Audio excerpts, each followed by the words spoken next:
So I'm very excited to introduce Dr. Zhou. She is an assistant professor at the computer science department at Duke University and is currently a researcher at Meta Gen AI. She received her PhD from Carnegie Mellon, where she was advised by Dr. Graham Newbigg, and her research in AI focuses on creating AI agents for real-world tasks, such as using computers and generating code. Without further ado, I'll pass it on to you.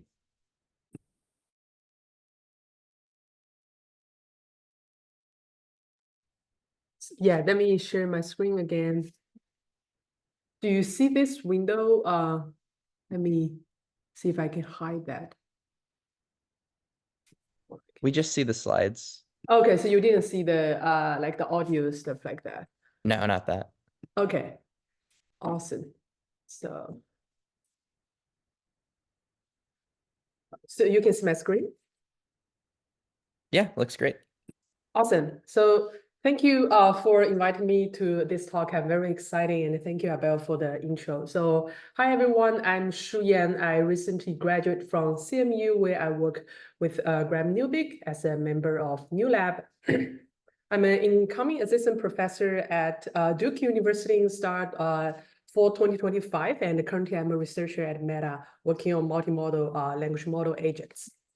So yeah, so today I'm very excited to share with all of you my thoughts on how far are we from achieving automation in the digital world with some of the works we did over the past years.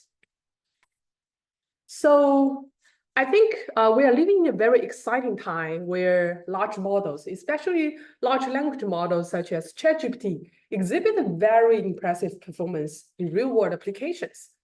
So researchers from Harvard found that knowledge workers can improve their quality of work with GPT-4 in certain tasks. And Bloomberg predicts generative AI will bring 1.3 trillion US dollar revenue in just less than 10 years. People are very excited about the modern AI technologies. So research work from Microsoft comments their early experiment with GPT-4 as a spark of artificial general intelligence. And nowadays, maybe we're already too tired to see news titled with type of AIs that can outdo human is coming. So yes, large language models can assist human in many tasks, such as answering our daily questions, writing a piece of code, or polish our writing, such as essays and emails. If you ask model, write a data loader to read a CSV file, a task I might perform a lot in my machine learning related experiments, and ChatGPT will return the corresponding function. So however, seems like something is missing here. So in these scenarios, large language models are more like the moving sidewalks we see in the airport. So they may speed us up in a very short distance in certain areas. They do not automatically ride us directly to the destination. And the effort of human remains to be the most significant effort.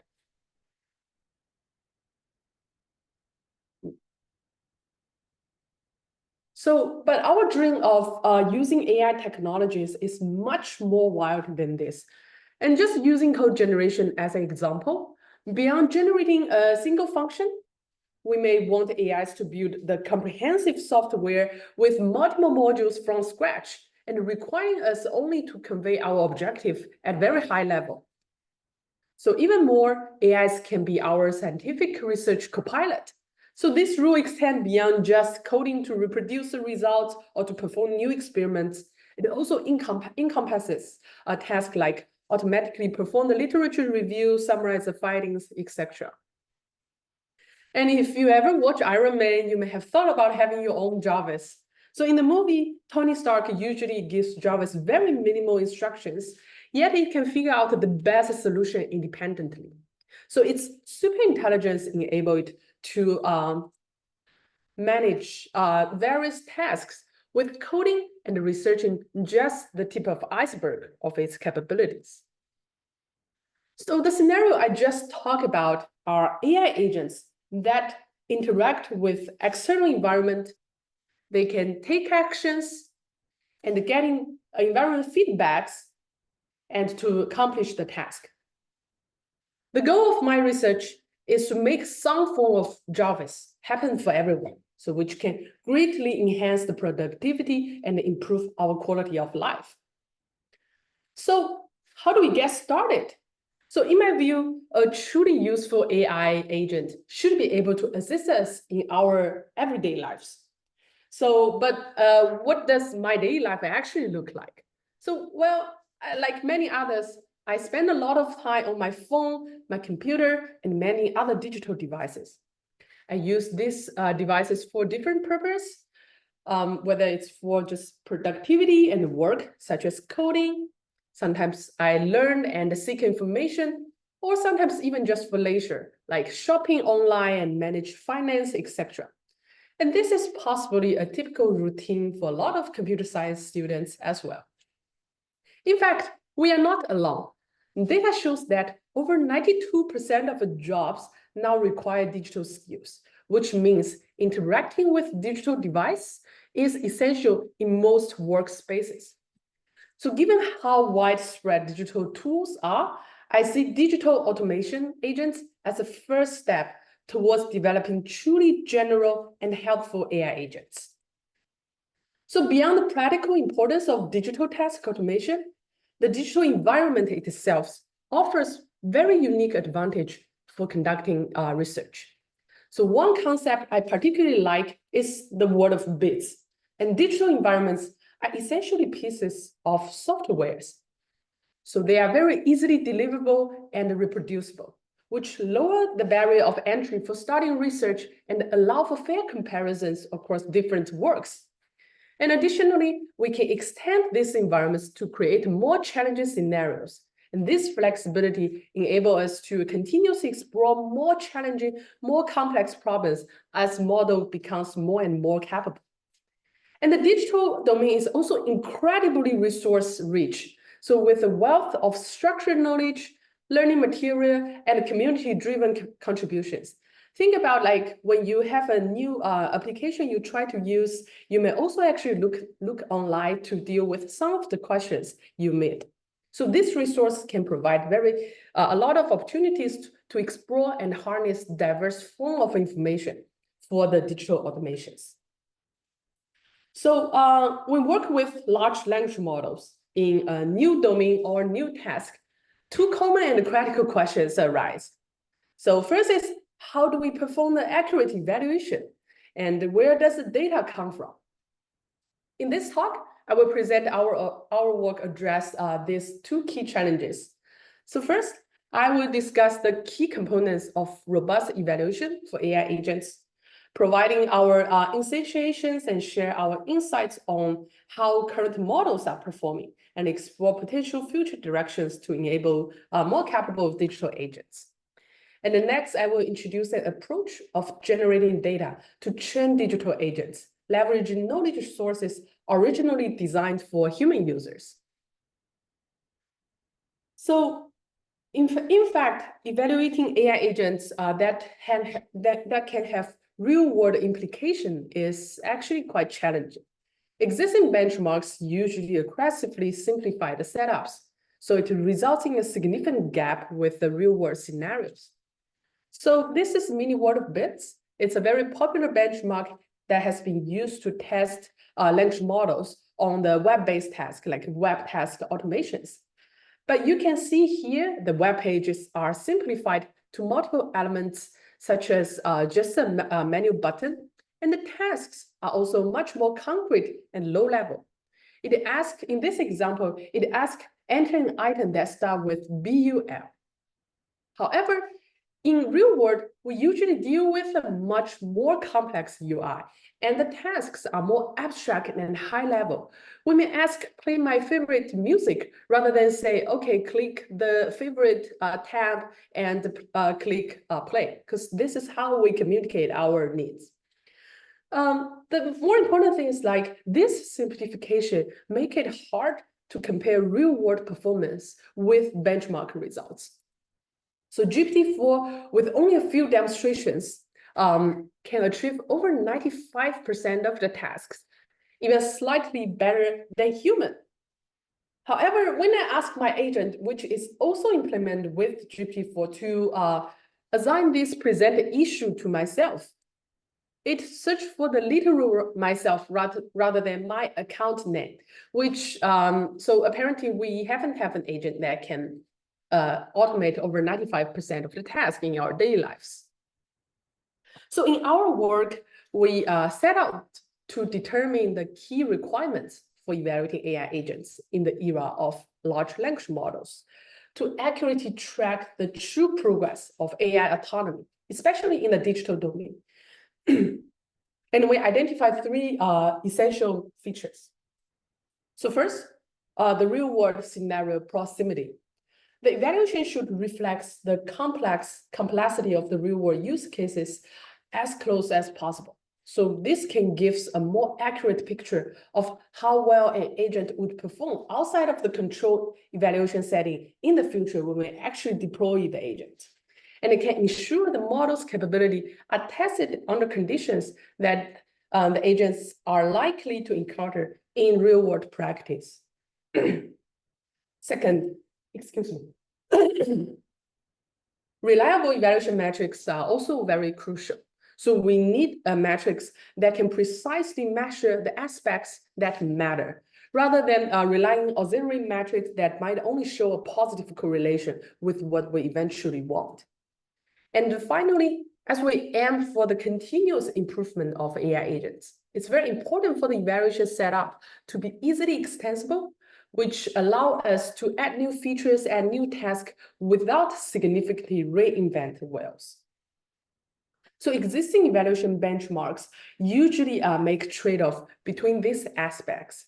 So for example, as you can see in the mini-word bits, even though the benchmark support to check whether a task is performed or not, the environment itself is significantly simplified. So let's first take a closer look at the evaluation metrics. So we talk about we want to have very reliable evaluation metrics, but how does the existing approach, how do the existing metrics actually looks like? So, so in the literature, most of the works on agent evaluation relies on the reference-based evaluation, but this kind of approach can sometimes be problematic. And this is an example. So considering the task like book a table for 5 at Little Chengdu at 6 p.m. in 2 days.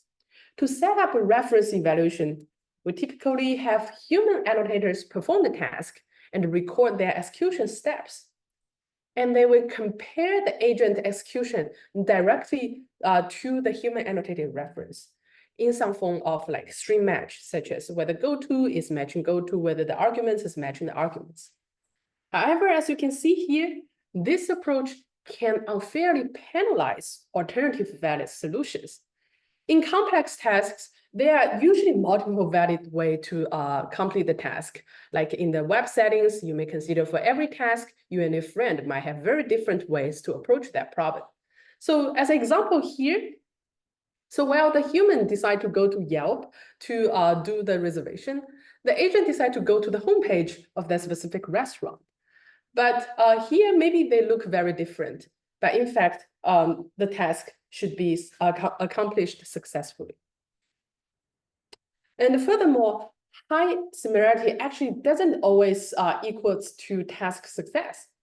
So if the agent actually book a table for Chengdu government instead of Little Chengdu, maybe it's worse than not booking things because now we have to cancel our reservations as well.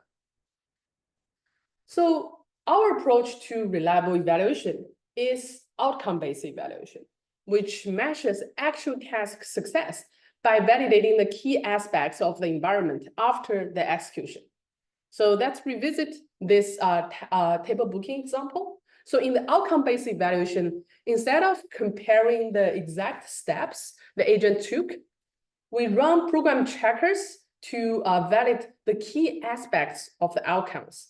So in this case, we would examine the reservation details in the email to verify whether the restaurant name, the date, and the number of people are correct.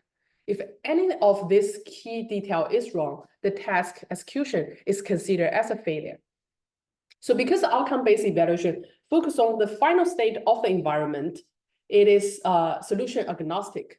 So it doesn't penalize the alternative solutions, and it can avoid many issues presented in the reference-based evaluations. And then, so that is the evaluation metric part. And how about the real-world scenario proximity? So we actually talk about real-world scenario. It's important to recognize that this concept is actually multifaceted. So in digital environment, creating this environment requires very diverse functionalities, which can allow us to test models on composition task scenarios rather than repetitive tasks with different, just like surface variable changes, but similar underlying execution patterns. And we need a rich and a realistic content. So basically, if you can imagine that in our daily lives, when we interact with different applications, usually the different user profiles, the content they have access to, the permission they have, make a significant difference on what kind of task can be accomplished. So if we only have a software with rich functionality, but there's no data associated with that, essentially our allowed task is very limited. So we also want to have the content that is backed with the software. We need to ensure the tasks themselves are realistic, and it's important to have this environment to be interactive. So in this case, the development of agent can further take the environment feedbacks and perform explorations. Well, actually, many existing works, while they might consider to have very complex scenarios, they usually capture the static environment without, which can prevent any future development from further exploring the environment. And we create 4 benchmarks that feature these 3 important characteristics for evaluating AI digital agents. So first, at the application level, with a web browser, we have Web Arena and Visual Web Arena. At system level, with operating systems like Linux and Windows, we have OS Word. And these are sandbox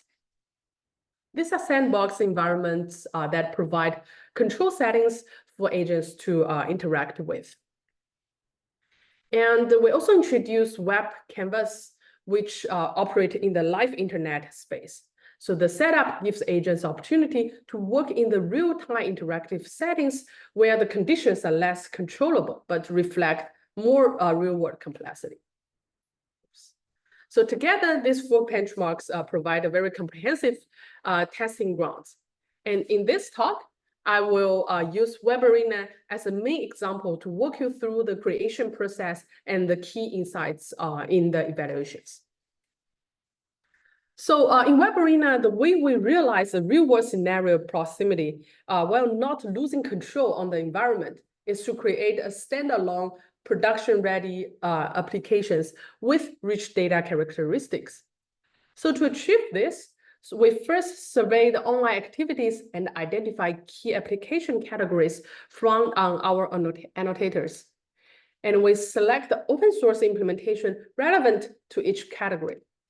So for example, our surveys show that the collaborative software development is one of the top activity. So we chose GitLab, whose implementation is fully open source. But having this functionality alone is not enough, as I mentioned. Complex tasks are usually unlocked when environment content is rich. So in the GitLab settings, a user with 1,000 repository has a very different experience with and goals compared to a user with just 1 repository. So we study the main characteristics of each website and the sample data from their real-world counterpart. So for example, in GitLab, our environment includes popular and individual projects, as well as users that manage many popular public repository, or just having very limited private repositories. And eventually we develop deploy the website in a Docker container. So this can basically be reproducible when you download the Docker yourself. So after finalizing the environment, we further collect the web-based tasks. Then we ask annotators to browse our website to familiarize themselves and come up with tasks that are performed in their daily lives. And then wrote down the abstract and high-level commands in natural language. The task mainly falls into three categories, which actually I think is a good approximation on how our daily browsing web-related life looks like. So 40% of task is information-seeking tasks. So these tasks usually expect a text-based answer. But this is unlike open domain question answering. Information-seeking tasks in web arena are more personal and usually requires a complex interaction with the web page rather than retrieving a piece of documentation and answer the question just by that plain text. We also have site navigation tasks, and these tasks involves putting up a web page with a specific configuration. Like you can ask check out the merge request assigned to me. And finally, there are a lot of content and configuration operation tasks. And this category includes tasks that requires creating, revising, or configuring contents or settings with a web environment. So for example, you can ask, one task is post to ask whether I need a car in the New York City, which require the agent to go to Reddit and post the question. So based on the feature of each task category, we design the corresponding execution-based evaluation to measure whether a task is accomplished or not. So for information tasks, we annotate the expected answer and compare them with the agent's response. Remember, because we deliver the environment as a Docker container, it's always easy to set up to reset to initial state, so which can make ensure that the answer doesn't change over time. And for site navigation and content configuration task, we examine the final state programmatically. So for example, to verify whether the content creation, we write a program to extract the post content from the resulting HTML through some JavaScript injection and check if it is matched with a given command. So in this case, it will check whether the post content is the same as whether I need a car in New York City. So overall, Web Arena provides both the image observation and the text observation. So the first image observation basically are the screenshot of each website. And the text observation are HTML, which we are kind of familiar with. But in most of our experiments, we actually use accessibility tree, which which is designed for screen readers, but you can see it's kind of a much cleaner version of the HTML. So we don't need to do any of the like cleaning post-processing on HTML because these accessibility trees are provided by the browser themselves. And we also attempt to design a more universal action space, which mimic the keyboard and mouse operations, plus some browser-based, browser-specific actions. So we have type, click, and some like key press and browser specific, like a new tab, open tab, close tab. And one thing here is like, how can we ground an action to the actual elements in the observation space? So this actually depends on how we use the observation space. So for example, if we use a screenshot, Web Arena support to predict the coordinate and also execute that specific action. So you can say like click X, Y, where X, Y are the coordinate of the elements, and we underlying Web Arena code will move the mouse to the specific coordinate. But in the text space in the text-based observation, we actually put an ID at the beginning of each node. So for example, the link image here, we put an ID that say 2, and the click 2 becomes click that image. So this turn the generation task to be a classification test. So eventually we are selecting one ID from the node list.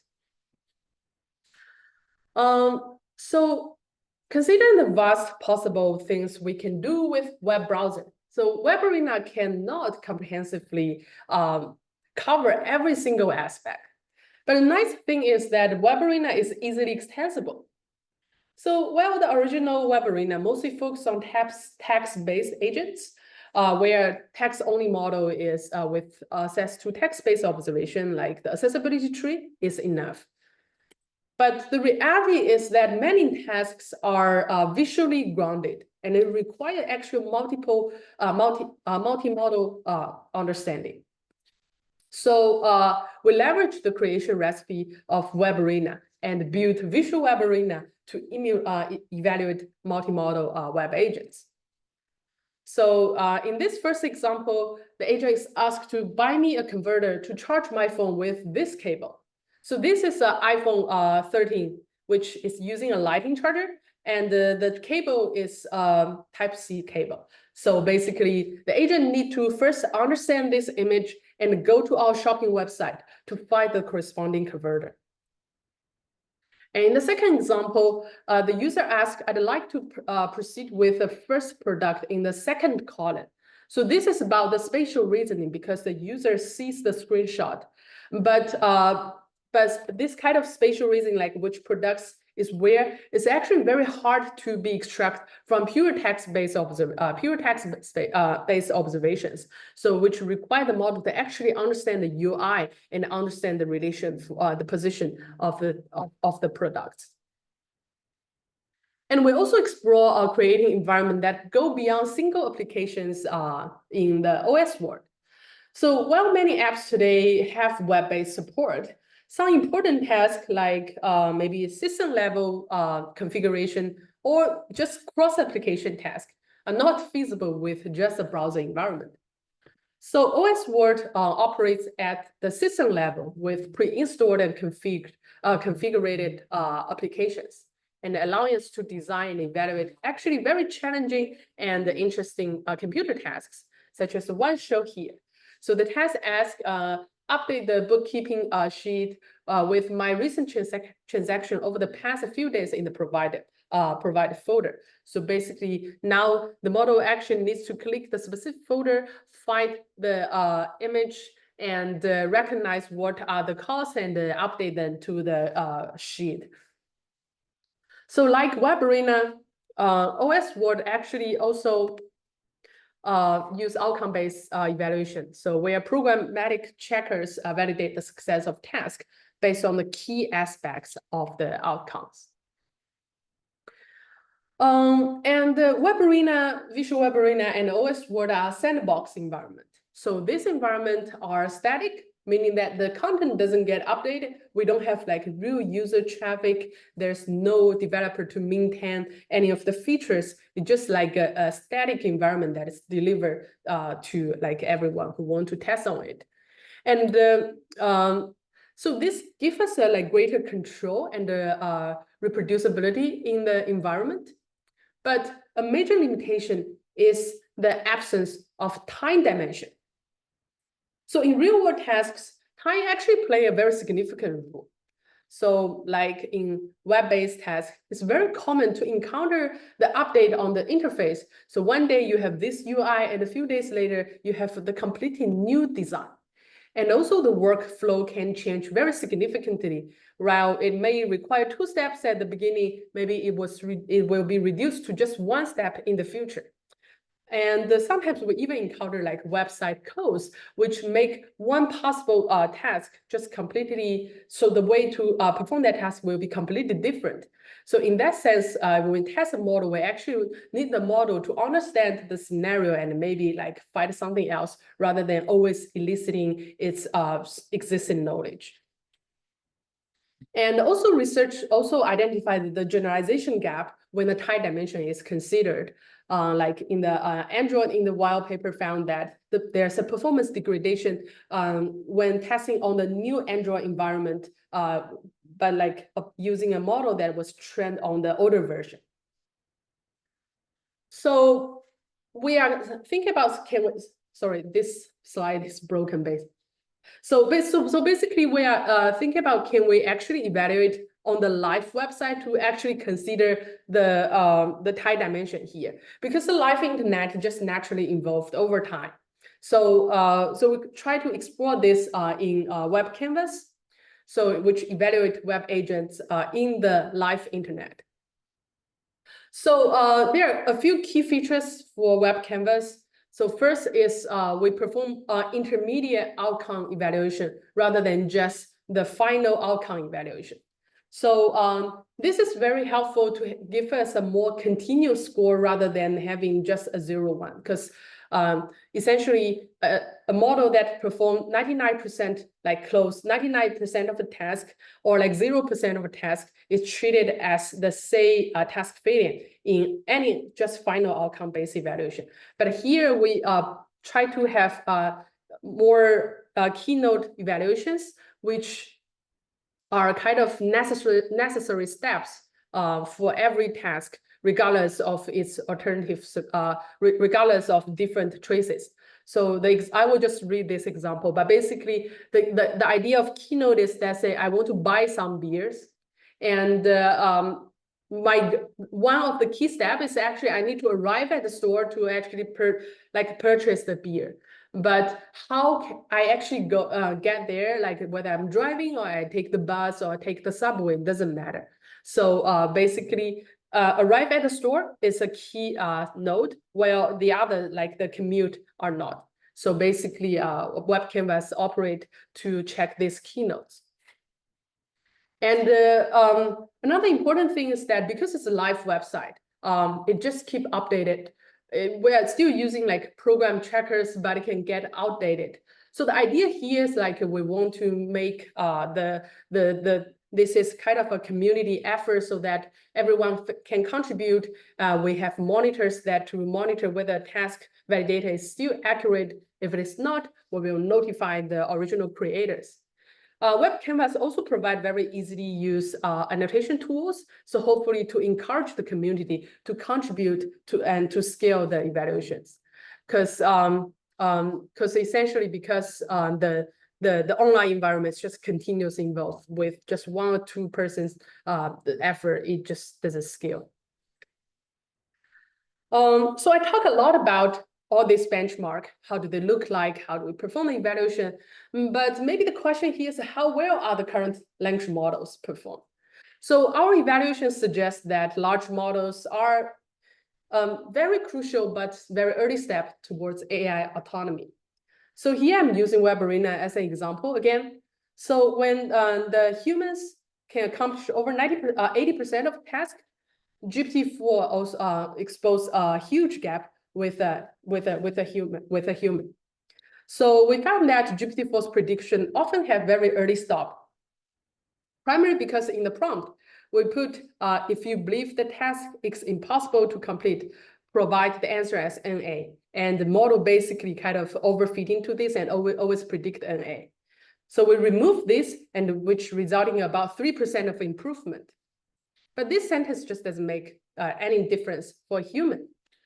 So this prompt engineering experiment highlights language models' sensitivity to subtle instruction changes that typically doesn't affect human. And we observe a few key failure patterns. So one major failure is actually that the model seems to push the trajectory to the right direction, but it failed because it's unable to generate very accurate actions. So which reflect the model still doesn't have sufficient understanding of the web page or the web elements. So if we ask, set the due date to 2023, December 23rd, and the model will just put the exact format to the box, while the right format is actually with a dash. Actually, the right way of doing that may be actually use the drop-down box rather than put everything, just like canonically copy the string from the intent. And there are also trivial errors, like a year ago, like GPT-4, actually 21% of the examples failed due to the repeat typing problems. So, we found that irrelevant content in a web page actually hurt the performance. So the model is not able to correctly localize the effect of a specific action. So just think, oh, I need to perform this typing action without actually noticing that specific content is already there. And the model also cannot sometimes doesn't have enough knowledge to perform the task. Like this is especially like common in like navigation bar related stuff where the model doesn't know where the function located and choose something else. Also, like other trivial error, as I just show, it can just search for myself rather than my account name. So these are our observations with vanilla models, no fancy prompting, no fine-tuning, just like very basic promptings. Then over the year, we are very lucky to have many works that make great progresses in the web arena, and we can pick what help performing web-based tasks. So first, adding human annotated trajectory helps. So the AutoWeb GLM, they have about like 30K or 60K human annotated trajectory, and they fine-tune either with SFT or just a little bit of DPO, and you can see this have a great performance boost compared to their base model, the GLM work. Actually, having better infrastructure also helps. So this is, I think the GPT-4 is still GPT-4, but browser gem from ServiceNow, they have like a better processing of the web page, which actually give a very decent boost. And if we actually incorporate the model-based feedback, let's say when the model perform an action and the model itself judge its outcome and perform some language-based feedback, there's also some improvement. Search helps, maybe it's not too surprising. Basically, the model can perform some rule out and back propagate with the values. And also cross-task memory, like let's say we induce one workflow, like maybe create a new account is by inputting all the username, password, etc., as a one reusable workflow, and applying the workflow for different tasks can also help. And these workflows can either be induced with a model or it can be human written. So I talk about this benchmark. Of course, I hope you can come to crack them so that we can all free on focusing on the more interesting works, while the agents can help us to do like travel booking, reimbursement, etc. But another message I want to share here is that agent evaluation is still in its early stage with so many open questions.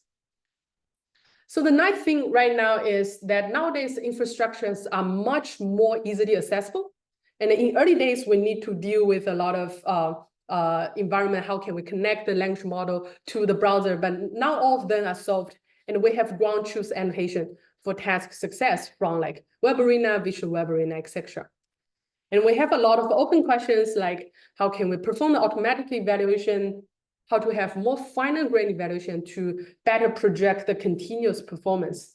Or can we have skill level evaluation rather than focus on a specific task, but focus on this meta level evaluation like planning and search, and how to have evaluation that actually indicate real world consequences. Like if X% of a task is solved in our benchmark, then Y% of a task are likely automated in real world. So this concludes the first part of my talk. I realize I'm slightly slow or too verbose on something, but I see there are some questions or a lot of chat history. Maybe we can pull some of the questions now. Yeah, I'm not seeing any questions from chat, but feel free if anyone wants to unmute quickly, or maybe you can just continue and we'll save questions for the last 10 minutes. Okay, I will continue. So,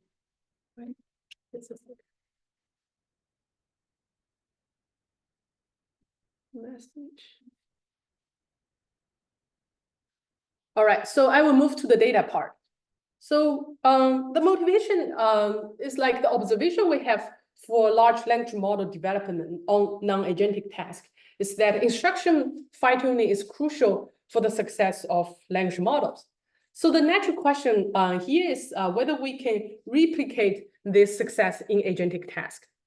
So in a standard text-based scenario, annotator provide the response to different prompts. And in agentic task, the prompt corresponds to goal, the history, and the current observation. And the history is a sequence of like alternative between like actions and the observations. And we aim to annotate the target next action that can further proceed towards achieving the goal. So for example, to create an account after arriving at this page, the next action is to input the email. So how can we obtain such data for agentic tasks? So the most straightforward answer is like, we just ask human to collect that. So while this may work to some extent, human annotators for agentic tasks face actually very significant restrictions. So the data collection process requires the associated environment. If we want to create agents, tasks that are highly capable of performing computer tasks, we need to provide such environment to them. And maybe this is relatively easy. But more importantly, performing different tasks often depends on the user profiles, permission, as I just mentioned. So these are the prerequisites. So for example, if I want to collect an trajectory to cancel Amazon orders, I actually need an Amazon account that has such qualified orders. So having all these task prerequisites is non-trivial in the whole setups. And apparently, human can be expensive, and there can be privacy issues if they want to have this in a very large scale. So on the other hand, automatic data collection usually relies on strong base models. So a common workflow is we have a large set of trajectories and perform filtering and retain the correct trajectories. But even strong models like GPT-4 struggle with relatively simple web-based tasks. So this can lead to very low retention rate, and creating accurate filtering or reward models is also an open problem. So therefore, automatic data collection is inefficient and typically only effective for very small, very simple tasks. So in our previous, so basically we found there is actually a very rich trove of human-authored procedure knowledge exists, such as WikiHow, like YouTube tutorials provided by different softwares. So given instruction fine-tuning is efficient and the data collection for agentic tasks is challenging, can we transform this knowledge into direct demonstrations for instruction fine-tuning? So in fact, so human-authored procedure knowledge is not comprehensive enough to serve as a direct demonstration for models. So let's look at this example. This is an article about how to cancel PayPal order. It's kind of it's a simplification from the WikiHow website. There are a few problems. So first, it doesn't comply with any specific action space. So for example, computer actions like click and type can be described in various forms like hit and enter. And the instruction can be abstract. They might say login instead of specifying the steps to input the username and password. And the knowledge is often catered to broader and generic scenarios and use such very generic examples. So it can say enter the keyword and says like select a payment rather than actually tell you which payment it is. So our main idea is that language models have the capability to fill in the missing information in this kind of indirect knowledge that was originally designed for human, using their other existing capabilities. So that's it. We'll start with a typical how-to article. A large language model can first make the task more concrete. So instead of the cancel and PayPal payment, now it becomes cancel Amazon Prime membership on the PayPal. This process is very similar to creative writing or brainstorming. And next, language model map the free-form text to a concrete and constrained action space. So for example, navigate to is mapped to go to in the action space, with a URL being the argument of that action. And this step is pretty much paraphrasing. And finally, we instruct the language model to perform action expansion, enriching the abstract steps with more concrete actions. So for example, now logging is expanded to a specific actions of typing the username and the password. So the intuition here is that some actions are abstract because they are too obvious, meaning that they appear very frequent and become common sense. And the language model is like very capable of capturing such common sense. Hence, they can perform these expansions. So now we have a well-defined action space with concrete and low-level actions, and it's about a specific task. The missing component now is the concrete observations and the interacting elements. So in the digital environments, the observation is rendered from code like the HTMLs.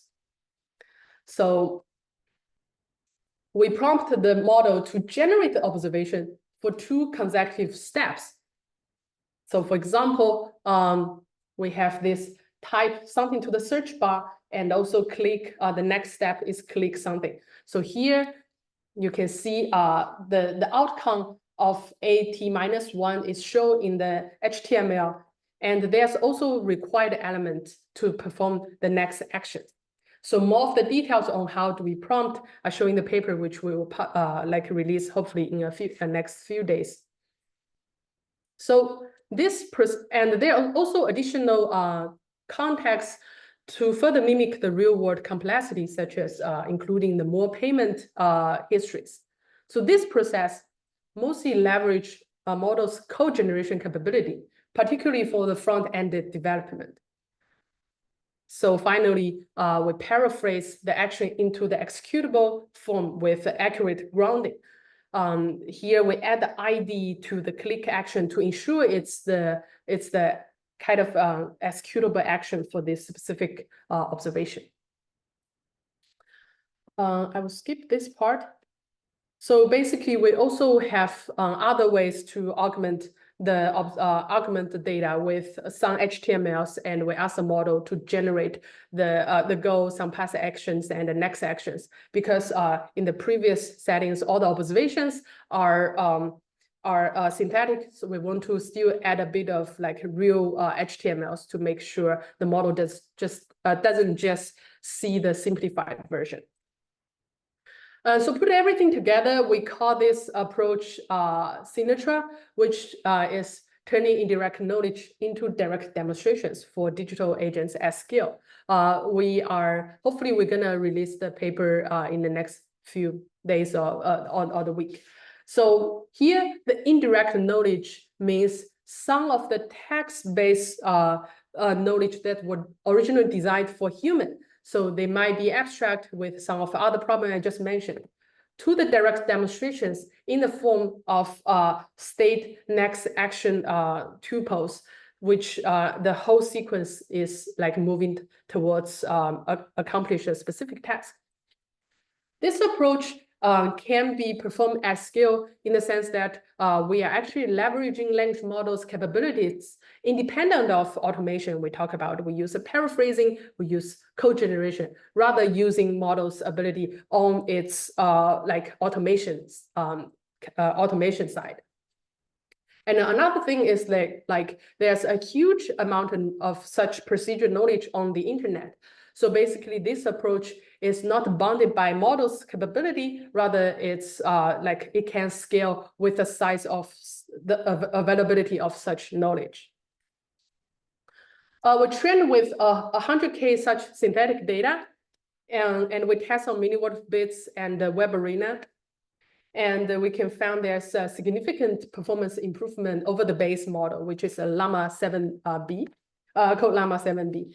And It achieved a higher performance among open source models, open source interactive data fine-tuned models, like one fine-tuned with code generation, some fine-tuned with like web-based tasks. And also it's getting closer on some tasks, like for actually the Sinatra model is outperforming GPT 3.5 on Web Arena already. Small synthetic data is actually helpful when we train the model with a different size of data. We can see a static, very stable performance improvement. But because this is pure synthetic data, we actually would maybe expect there's a like performance plateau at some point, or the improvement will get very slow at the end. In the end, and we also investigate the effectiveness of Sinatra compared to human annotations.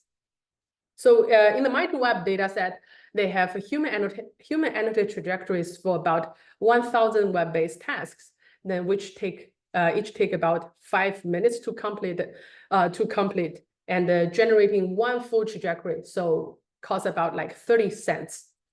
So we can convert this 1,000 trajectory to about 9,000 direct demonstrations to match Sinatra's format, and comparing the model trained with the same amount of human demonstrations and synthetic data.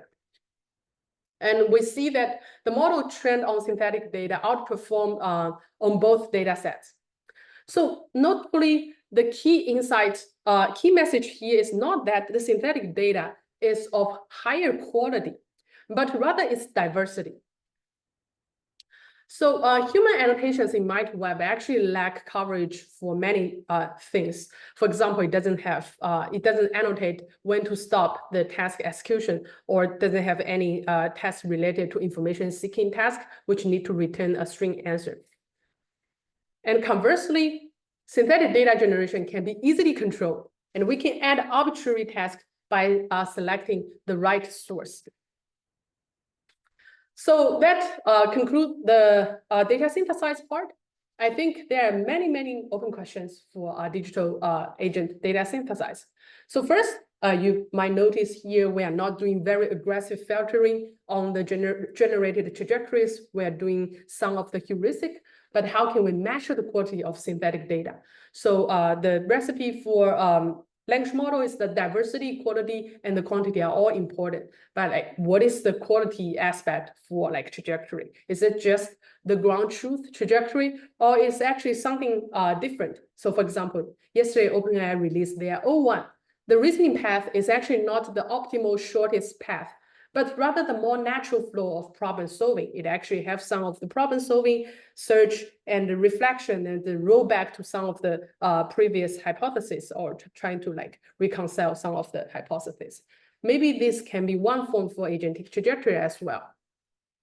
And maybe another question is, can a model's existing strong capabilities help improve areas it's not yet proficient at? Okay, so thank you for your attention. So basically in this talk, I introduced the evaluation and the data part of the like digital automation agents. For the evaluation, we want to have realistic environment plus outcome-based evaluation, and to have very extensible infrastructure. And for synthetic data, we can use models' existing capability that are independent of digital automation, and plus using the open web knowledge that are originally designed for human.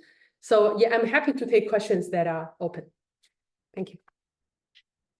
Great. Thank you so much. This was a fantastic talk. I'll open it up to, feel free to ask questions in chat, or if anyone has a question, feel free to unmute now. So I have a question, a clarification. So on the first part of the talk, we were talking these environments which you were doing these kind of tasks. So how many different services or websites or actions? Maybe you said that and I missed it. No. So how many different actions are there? Yeah, sorry, I missed this part. So basically for Web Arena, we have 6 web applications, one on shopping, e-commerce, one on the content management, GitLab, Reddit, Map, and like some like like calculator stuff, like, so basically actually five more comprehensive websites. And the task we have in Web Arena, it's 812. And Visual Web Arena, we have similar amount. And plus Visual Web Arena, we have one more website coming in. And a follow-up, it's like you probably get these questions from people that come from AI planning like me. So I'm trying to understand what is the complexity of the kind of planning tasks that you're trying to solve. So you're composing these services to achieve some goal, like, you know, reserve a table in a restaurant. That doesn't seem like super hard from the planning kind of, at least classical AI planning point of view. It may be a more configuration of how to invoke the inputs to the service. So how much interaction or constraints or kind of hard interactions between the different tasks are there? Because that may be a better way of measuring how complex or how successful these techniques are. Because I mean, if it's a very simple, just kind of any order works, then that's easy. But if there are hard orderings, then that's harder to do. Yeah. So I think there are a few questions. Like the first is like, how complex are these tasks? So for this question, we are kind of trying to measure by the time the time the human needs to perform each task. So each task usually require about like 2 minutes to perform in general for human. And the number of steps actually varied. We didn't actually accurately capture the step, but it can range from like 3 steps to 30 steps. So one step corresponds to an action of like say click and type the whole string that is counted as a single action. So I would say just from so actually there's another question is like, is the number of steps the right way to capture the complexity of the task? So maybe the answer is no, but how do we capture that is not super easy. We are also actively looking into that. Maybe it's about the complexity of the website. So some websites are designed in a very intuitive way, so you can basically do that if you understand the content. But others are very unintuitive, like Workday or like something we kind of interact with sometimes. So maybe that is another dimension to capture the task complexity. So yeah, and I guess about task planning part, my understanding is that if we are trying to maybe have some form of like a PDD or stuff like that, which can be challenging in the sense that on each web page, we actually have many possible actions we can take.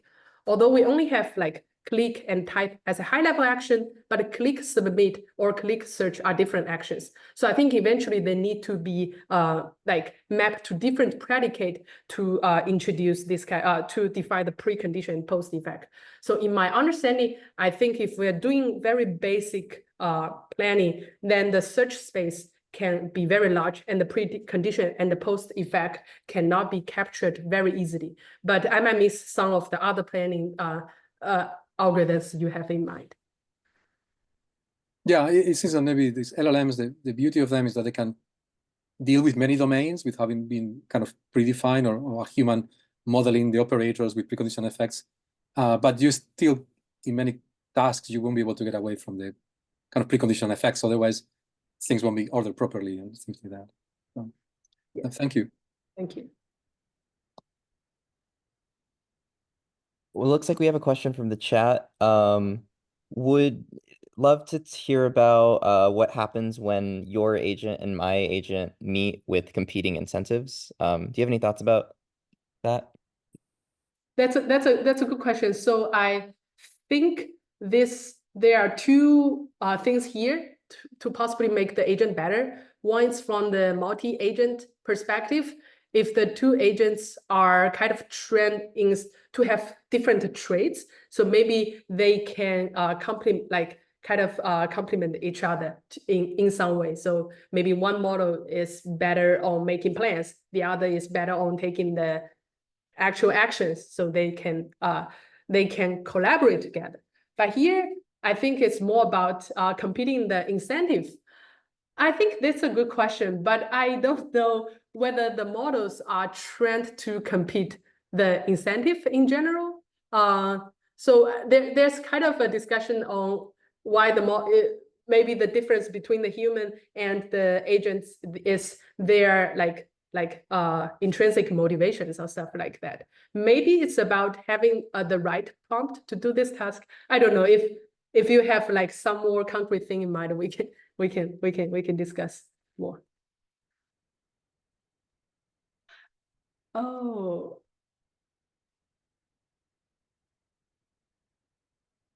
Yeah, I'm wondering if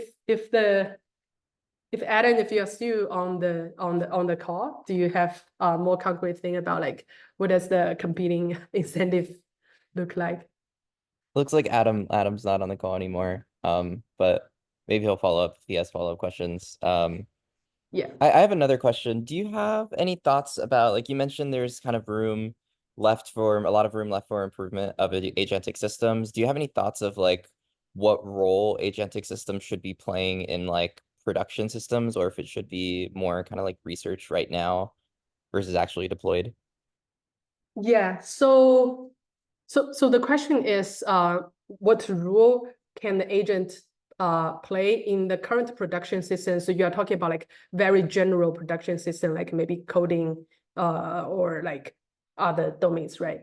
Right, just like if there's any applications. Yes. So I think there are few dimensions. The first is about the domain. So I think for coding, it's kind of already everywhere. So I have been using Copilot for like over 2 years right now. I think I cannot live without it. Although it's more like a text completion, but nowadays we also see cursors and others, which is kind of this integrated IDE, which can pull some of other contexts when you are doing a coding. So I think this for coding specifically or for software engineering specifically, I think we are close to have some production ready like use case like for agents. The reason is that in these domains, first, we have a lot of data. So I think software engineering is a very special area that we have a lot of Git, like everything is basically recorded. Like we have like all the Git commits, which give a lot of opportunity to study like how to use them. And because they're at scale, and I think now we see a lot of like it's actually start working. And the other is like for coding, it's very easy to verify. So which gives the opportunity to do like maybe like reinforcement learning and train the right reward model or stuff like that. So that being said, I think for some domain it's working. Maybe for others, like just digital world, like if I want to actually like automate my computer, that is not ready yet. So I would say that is more of a research problem. And the other dimension to think about is how diverse the tasks are. If we're talking about the agent that is facing individuals, this can be a super challenging long tail problem because everyone have their own intents, very unique requirements. But we are talking at a very like limited space. Maybe the company is just working with 1 or 2 softwares. I think we have some way to crack that. So for example, if we already know this is software, maybe the agent can go to explore and record things. As we just discussed, some of the work did the workflow induction. So if we have enough workflow with a little bit help, so maybe the model can perform very robust in that restrict domain, restrict scenarios. Yes. That makes sense. Great answer. I know we're over time. Maybe if anyone has one last quick question, you can unmute.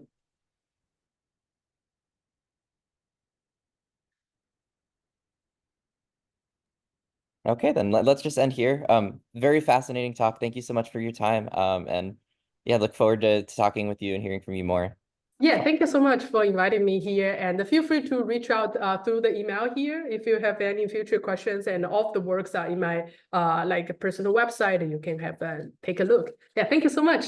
Very fun. Great. Thank you. Have a great day, everyone. Thank you.